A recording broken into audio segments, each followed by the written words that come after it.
नमस्कार। जय श्री राम। शिक्षाप्रद बोध कथाओं के क्रम में आज की कथा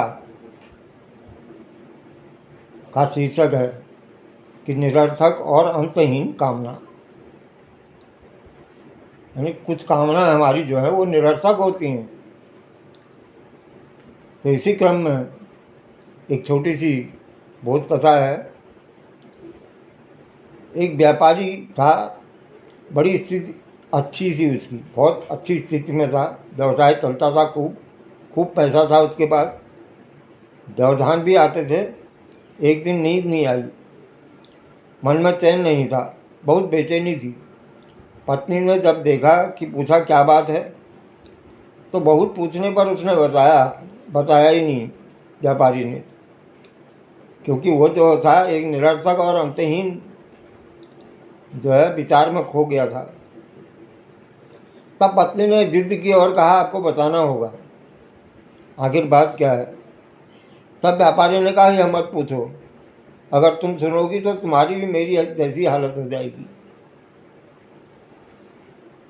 परंतु पत्नी के विशेष आग्रह करने पर उसने कहा, एक दिन मेरे मन में आया कि सारा काम बंद हो जाए तो अपनी स्थिति क्या होगी।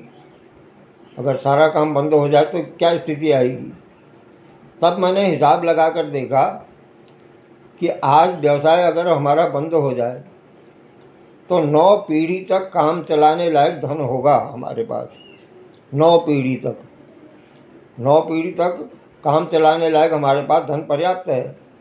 परंतु इसके बाद क्या होगा? 9 पीढ़ी के बाद, इसके बाद तो कुछ नहीं रहेगा। फिर बच्चे क्या खाएंगे, कैसे काम चलेगा? ऐसा सोच करके मैं जो है व्यथित हो गया हूँ। मुझे बड़ी चिंता हो गई है कि 9 पीढ़ी के बाद अगर धन नहीं होगा तो क्या होगा। यह ऐसा सोच विचार करके मुझे नींद नहीं आ रही है, मुझे चिंता हो रही है। पत्नी जो थी वो बुद्धिमान थी और बोली ठीक है, अब चिंता मत करो, कल एक संत के पास चलेंगे, उनसे अपनी समस्या का हल पूछ लेंगे, आज सो जाओ। पत्नी ने उन्हें किसी तरह से सुला दिया।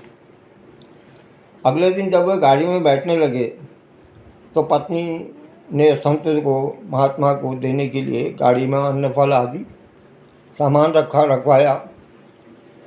ऐसा देखकर उसका पति जो व्यापारी था वो कहने लगा, यह क्यों रखवा रही हो, यह सब तो मैंने कल हिसाब में जोड़ा ही नहीं। 9 पीढ़ी तक का मैंने हिसाब जोड़ा है, तो उसमें मैंने ये हिसाब तो जोड़ा ही नहीं। पत्नी ने कहा चलो रोज़ रोज़ तो जाना है नहीं, बस आज ही ले चलना है, रोज़ तो ले जाना नहीं है, संत के पास रोज़ तो जाना नहीं है, आज जा रहे हैं, आज ले जा रहे हैं, कोई बात नहीं।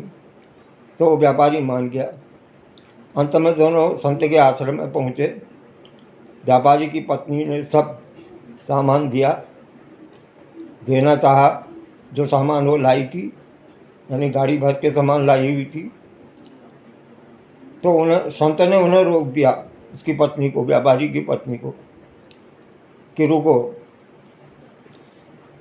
ऐसा कह करके वो संत ने अपने शिष्य से कहा, जा भीतर जा और गुरुवानी से, यानी गुरु पत्नी जो मेरी पत्नी है, उससे पूछ के आ कि कितना अन्न शेष है घर में, कितना अन्न बचा हुआ है।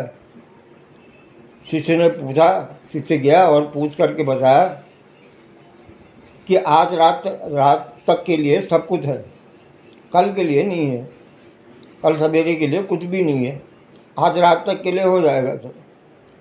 तब उस संत ने कहा, हम तुम्हारी भेंट स्वीकार नहीं कर सकते। व्यापारी की पत्नी से कहा, हम तुम्हारी भेंट जो तुम लाए हो वो स्वीकार नहीं कर सकते, क्योंकि इसकी आवश्यकता ही नहीं है हमको आज। पत्नी के विशेष आग्रह करने पर संत ने कहा कि कल की चिंता ठाकुर जी करेंगे, कल की यहाँ चिंता नहीं होती। कल क्या होगा, कल है होगा या नहीं होगा, इसकी चिंता यहाँ नहीं होती। यहाँ तो केवल आज की चिंता की जाती है।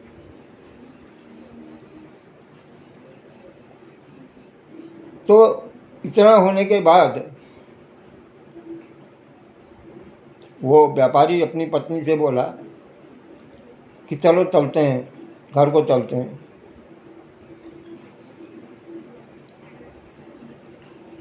संत ने कहा देखो भाई, यदि आज के लिए सामान हमारे पास नहीं होता तो मैं रख लेता तुम्हारा सामान, लेकिन आज के लिए हमारे पास है, कल के लिए नहीं है, तो कल की यहाँ चिंता नहीं करते हैं। तो व्यापारी अपनी पत्नी से बोला चलो अब चलते हैं। पत्नी ने कहा अभी आपने अपने प्रश्न का समाधान तो संत जी से पूछा ही नहीं है, महात्मा जी से पूछा ही नहीं है,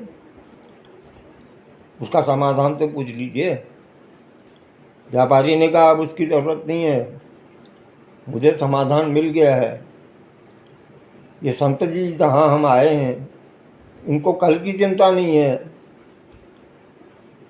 मुझे 9 पीढ़ी के आगे की, इससे आगे की चिंता हो रही है।